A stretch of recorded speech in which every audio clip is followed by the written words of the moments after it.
반갑습니다. 한 주간을 시작하는 월요일입니다. 오늘 본문 역시 훈계를 강조합니다. 지혜로운 아들은 아비의 훈계를 들으나 거만한 자는 꾸지람을 즐겨 듣지 아니합니다. 부모라고 할 때에 선생까지 확대해서 생각할 수도 있습니다. 십계명에 네 부모를 공경하라는 것은 구약의 제사장이나 선지자까지 확대해서 넓은 의미로 생각하기도 합니다.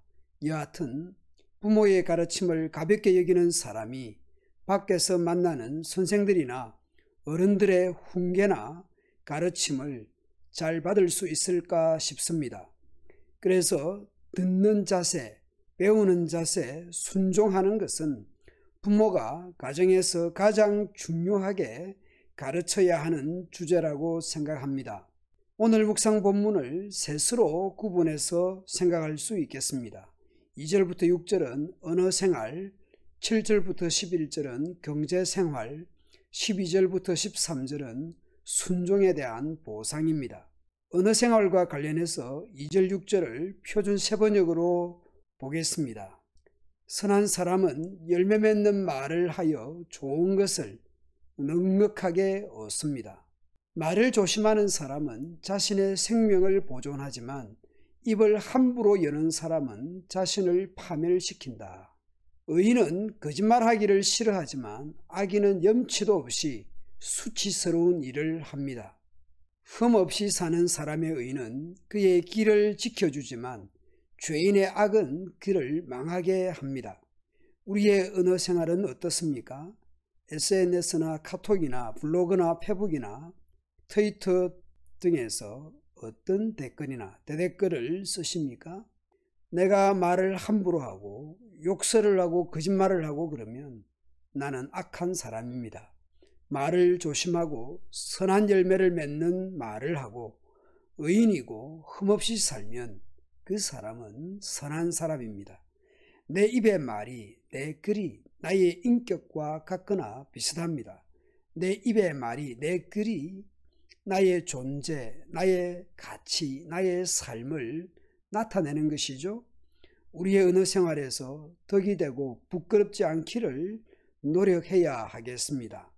7절부터 11절은 주로 경제와 관련되어 있습니다. 부자인 채 하여도 가진 것이 없는 자가 있고 가난한 채 하여도 재물이 많은 자가 있습니다.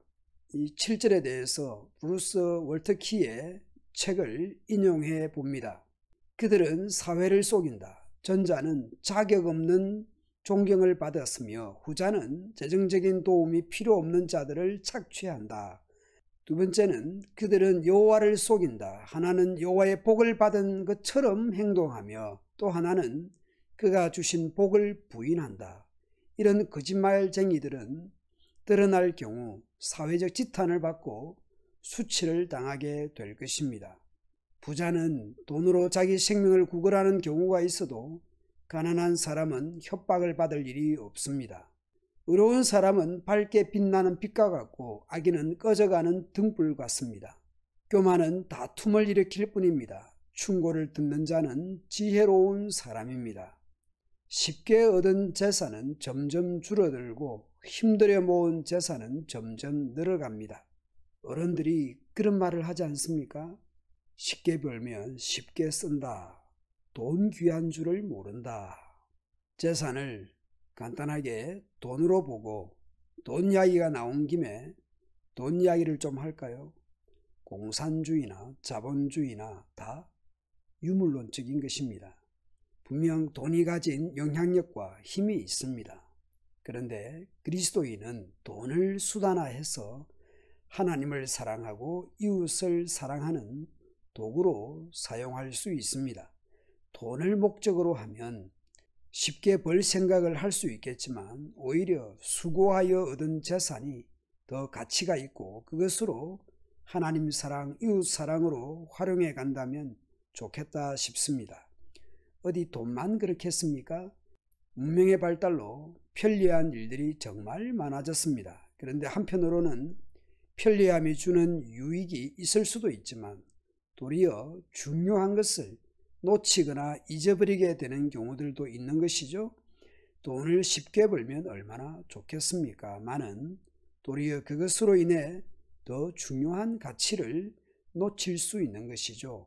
지혜롭게 의롭게 선하게 언어 생활을 하고 경제활동을 한다고 당장 뭐가 달라질까라는 생각을 할 수 있습니다. 그러나 잠언은 우리에게 분명 교훈합니다. 하나님의 말씀을 멸시하는 자는 망할 것이나 그 말씀을 두려워하는 자는 상을 얻을 것입니다. 하나님을 의지하여 지혜롭게 의롭게 선하게 언어 생활을 하고 경제 생활을 한다면 하나님의 보상이 분명히 있다라는 것을 기억하면 좋겠습니다. 삶의 자리에서 말이든 돈이든 선하게 의롭게 지혜롭게 사용하면 좋겠습니다. 돈을 벌어들일 때도 사용할 때도 선하게 의롭게 지혜롭게 하면 좋겠습니다. 우리의 말과 돈을 선하고 의롭게 사용하면 좋겠습니다. 말과 돈을 하나님 사랑하고 이웃 사랑하는 좋은 수단으로 활용되면 좋겠습니다. 오늘도 우리가 나아가는 삶의 자리들이 지혜롭고 복되기를 축원드립니다.